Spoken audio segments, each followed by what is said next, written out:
Assalamualaikum warahmatullahi taala wabarakatuh dan salam sejahtera kepada semua.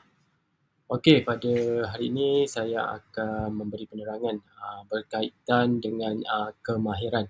Kemahiran belajar untuk abab ke-21.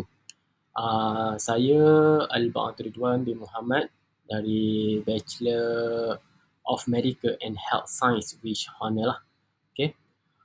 Okey, tanpa melengahkan masa, saya teruskan kepada agenda saya pada hari ini lah. Okey, untuk kemahiran belajar untuk abad ke-21, pendidikan digital membuka peluang besar untuk pelajar peroleh kemahiran abad ke-21. Ia menggabungkan teknologi dalam proses pembelajaran untuk membentuk pelajar yang berdaya saing lah. Okey, kita pergi ke pengenalan pendidikan digital. Okey, definisi penggunaan teknologi dalam proses pendidikan termasuk internet dan platform interaktif. Okey, peranan bagi pelajar ialah menyesuaikan diri dengan teknologi baru dan memainkan peranan aktif dalam pembelajaran. Okey, untuk supaya pelajar ni lebih berpengetahuan dalam bidang teknologi masa kini. Okey, objektif dia adalah memahami tanggungjawab pelajar dan menganalisis persekitaran pembelajaran digital yang berkesan. Okey, seterusnya peranan. Okey, peranan pelajar dalam pendidikan digital, pembelajaran kendiri, mengatur jadual belajar sendiri dan menyesuaikan bahan pembelajaran. Okey, sebelum kita nak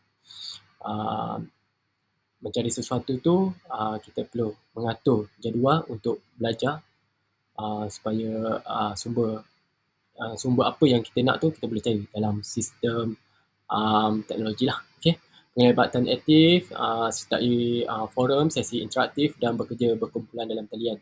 Contohnya forum dalam dalam portal OUM pun ada, dalam MyInspire. Okey. Macam kita belajar sekarang lah. Okey.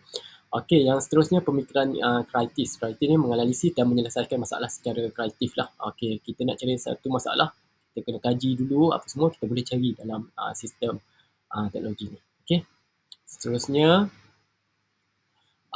tanggungjawab pelajar dalam pendidikan digital adalah disiplin, pengurusan masa, seimbangan pembelajaran dan aktiviti lain dengan bijak. Okey, etikanya penggunaan teknologi, hormati hak cipta, elak plagiarism dan komunikasi beretika lah.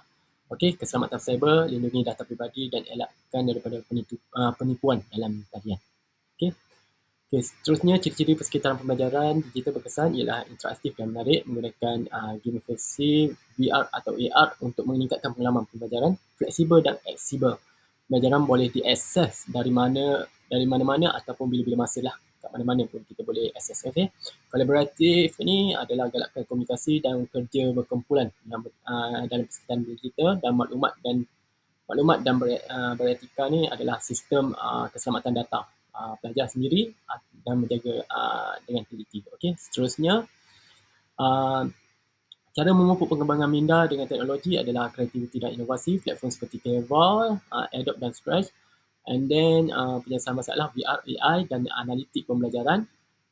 Kerjasama dan komunikasi adalah Zoom, Google Classroom, Microsoft Teams, and then pembelajaran kendiri adalah MOOC atau podcast pendidikan, video dan tutorial lah. Okay, seterusnya adalah strategi. Strategi penggunaan teknologi untuk pembelajaran adalah pendekatan pembelajaran aktif seperti eksperimen digital dan kuis dalam talian, meningkatkan penglibatan pelajar sendiri lah. Okey, pengurusan masa dan disiplin, aplikasi perancangan seperti Trello dan Notion membantu mengatur tugasan. Okey, and then literasi digital dan kesedaran moral, memahami etika dan keselamatan maklumat untuk pembelajaran yang selamat lah. Okey, kesimpulan dia adalah peluang besar dalam sistem digital ni adalah pendidikan digital yang membuka peluang yang lebih berkemahiran pada abad yang ke-21 dan pembelajaran berkualiti.